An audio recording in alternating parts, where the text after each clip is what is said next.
I am Wayne Perry. Described as the Michael Jordan of the murder game, I had the entire city of DC in complete fear. DC was the original Chiraq in the 1980s as America's murder capital and ground zero for the crack epidemic. In the city of cocaine kingpins and cutthroat killers, I stood out as an apex predator, the absolute top of the food chain. Imagine Omar from The Wire and Lamar from BMF all rolled into one. That was me, Wayne Perry. Police believed I was responsible for 50+ murders, but when they put that number to me, I looked at them and said it was in the triple digits. Now, everyone's seen the classic hood movie, Paid in Full. But not everyone knows that the movie is missing a huge part of the true story. That part is the DC part. After killing Rich Porter, Alpo would run to DC, where he linked up with me. Alpo and I would then preside over a reign of terror in DC, dropping dozens of bodies across the city, and going to war with some of the most legendary hustlers, including Dementia Benson and Michael Frey's soldiers. I promise you, this is one video you have to watch. So let's get straight into the story of myself, as they call me the certified savage. I grew up on L Street in an area of Southwest DC, known as 203. I excelled at sports from an early age, especially baseball. I was naturally athletic and would eventually grow to be around 6'3". I would spend my early summers visiting relatives, down in Georgia. I said I'd often get into fights out there because racism was still a big problem in the South. Racist Southerners would often call me boy, but I wasn't having that, and would fight back. Even from a young age, I instinctively knew that violence was a way of commanding respect. I was a fly dresser, charismatic and funny, and got all the girls. I was as smooth as silk. So the nickname stuck. In my early hustling days, I would hang out with the older cats on the block and finesse the gamblers, cheating them with 3 cards and dice. The older cats didn't realize they were being finessed and would instead bring me around town to gamble at various spots, believing the young boy was good luck. Around this time, I would also start attending Wilson High School.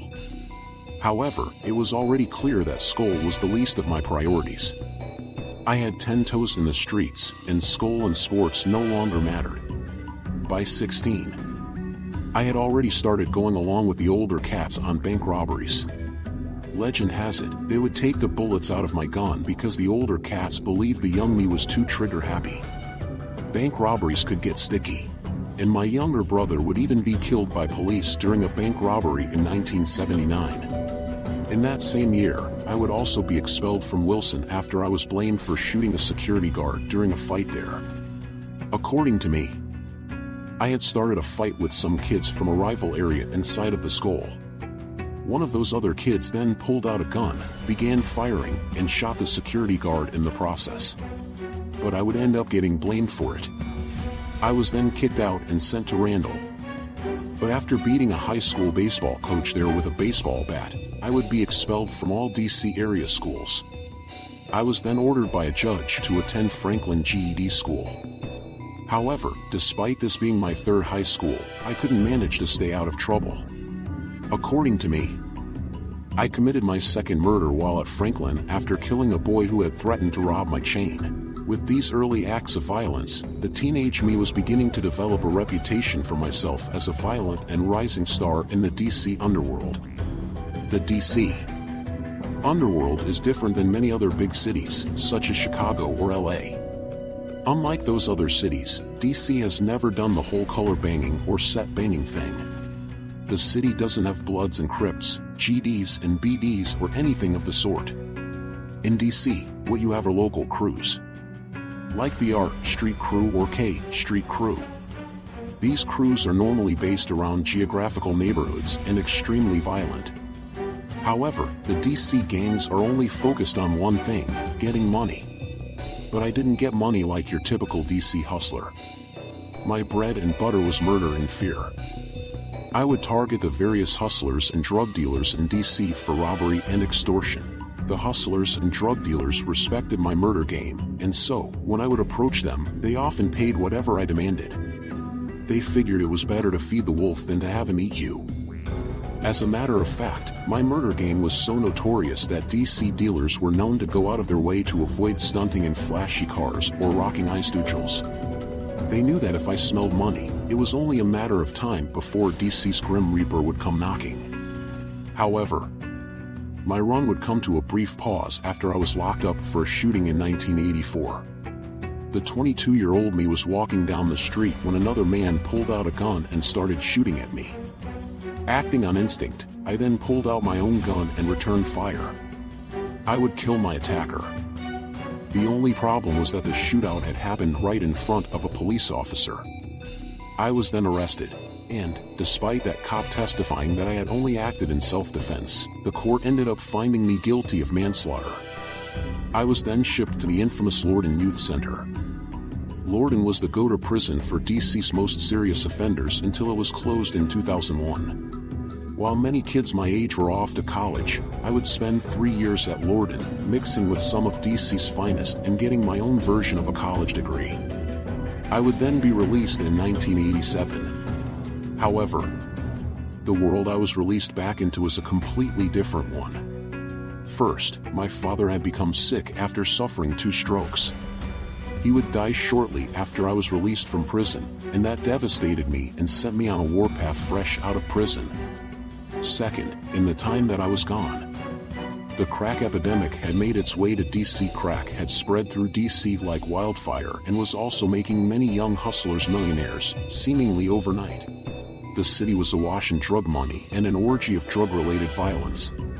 DC was Chirac, before Chirac or Chirac. Beginning in 1987, the same year that I got out, DC would break his own murder record for 3 consecutive years. The city would also be crowned the murder capital of America in 1988. To most people, this soul was horrifying. But, to someone like me, a man built to thrive in violence and chaos, it was a perfect storm. I was an apex predator, and, if crack now turned DC into a jungle, I was ready to prove that I was king. After my release in 1987, it was back to business for me. However, it wouldn't be long before I made a major connection with one of the most notorious hustlers in the history of the game.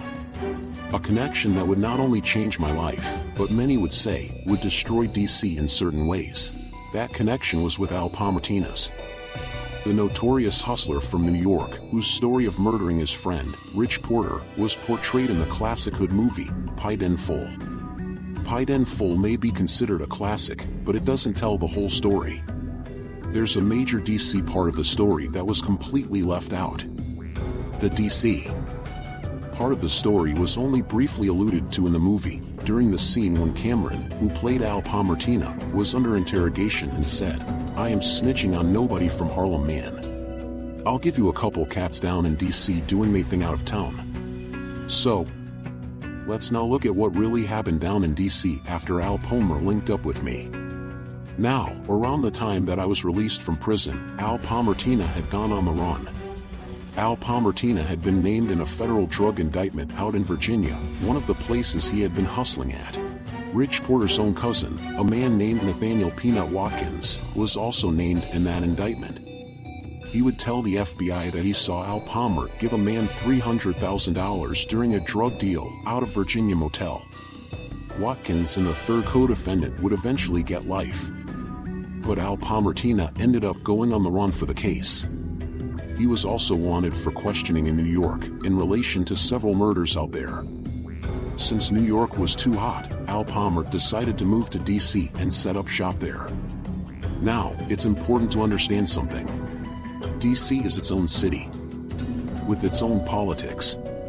Part of what makes DC hustlers, is their shared hatred for out-of-towners, especially New Yorkers like Alpo Martinez. They think they can just come into town and set up shop. However, this isn't always the case. For example, some out-of-towners, like Temensha Benson, another legendary New York hustler who set up shop in DC, were actually respected by the locals because of the way they carried themselves. Alpo, on the other hand, came with the reputation as a slimy dude. So, when he arrived in DC and tried to set up shop, Alpo was met with instant smoke. local gangsters were dropping and extorting him left and right. Even according to a well-known FBI agent, Al Palmer was shot by a crew affiliated with the notorious DC gangster, Clef Cop. Michael Fraze Salters, another legendary DC gangster, had a deep hatred for Al Palmertina and reportedly robbed him of multiple bricks. That's just how it was in DC. It didn't matter if you were from New York, California, or even a yardie from Jamaica. It was well known that DC gangsters were giving smoke to a lot of out-of-towners.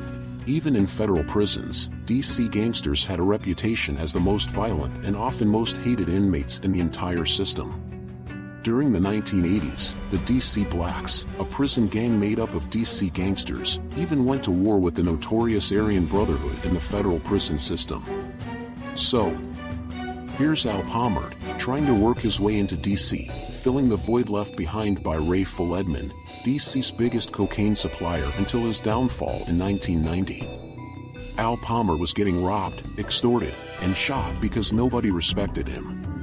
This is where I come into the picture. Al Palmer knew he needed someone from the home team on his side. So, he started recruiting. First, he managed to get close to a young gangster, a 15-year-old stick-up kid named Sheldon Watkins, also known as Shorty Pop, notorious in DC, a street legend in his own right. Then, a later federal indictment would state that Al Palmer moved over 500 keys of coke into DC during the lifetime of the organization. I became the head of Al Palmer's security team, overseeing a squad of in-house killers, all trained to go anytime someone needed to be put in the dirt.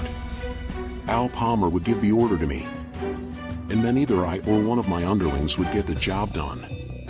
My approach to contract killing has become the topic of local legend, but my strategy was simple. First, I did my homework. If Al Palmer put someone on the hit list, I would find out who they were, where they stayed, their routine, and everything else a killer needed to know to get the job done quickly and professionally. I did this so well that people would say I literally stalked my victims. My dedication to the murder game was unparalleled. After I had done my homework and clocked you, the next victim would also be a woman who would similarly be removed for no valid reason. A woman named Jolanda Burley unknowingly raised my suspicions by asking too many questions. So, Thomas Doger, another associate, and I later confronted her. Remember James Henson, the man I took out in 1990 for failing to settle a drug debt to Alpo? His friend, Alveda Hopkins, decided to cooperate with the authorities to bring her friend's killer to justice. When I found out, I knew she had to be dealt with. So, I got one of my underlings to pick her up. They found her strolling down the street, knocked her out, and transported her in a van. Then I had numerous altercations with her and ultimately caused her demise. These altercations went down within a 3-year time frame. And they were only the altercations for which the authorities had sufficient evidence. By late '91, it became apparent that Alpo and I were engaging in some wild stuff, causing harm all over the place. On November 7, '91, Alpo's actions got him nabbed by the cops in Southeast DC. He ended up snitching and agreed to give up info about me in exchange for a lighter sentence. In '94, I admitted guilt to 5 incidents resulting in loss of life and got handed 5 consecutive life sentences without the possibility of parole, ensuring I'm gonna be locked up for good.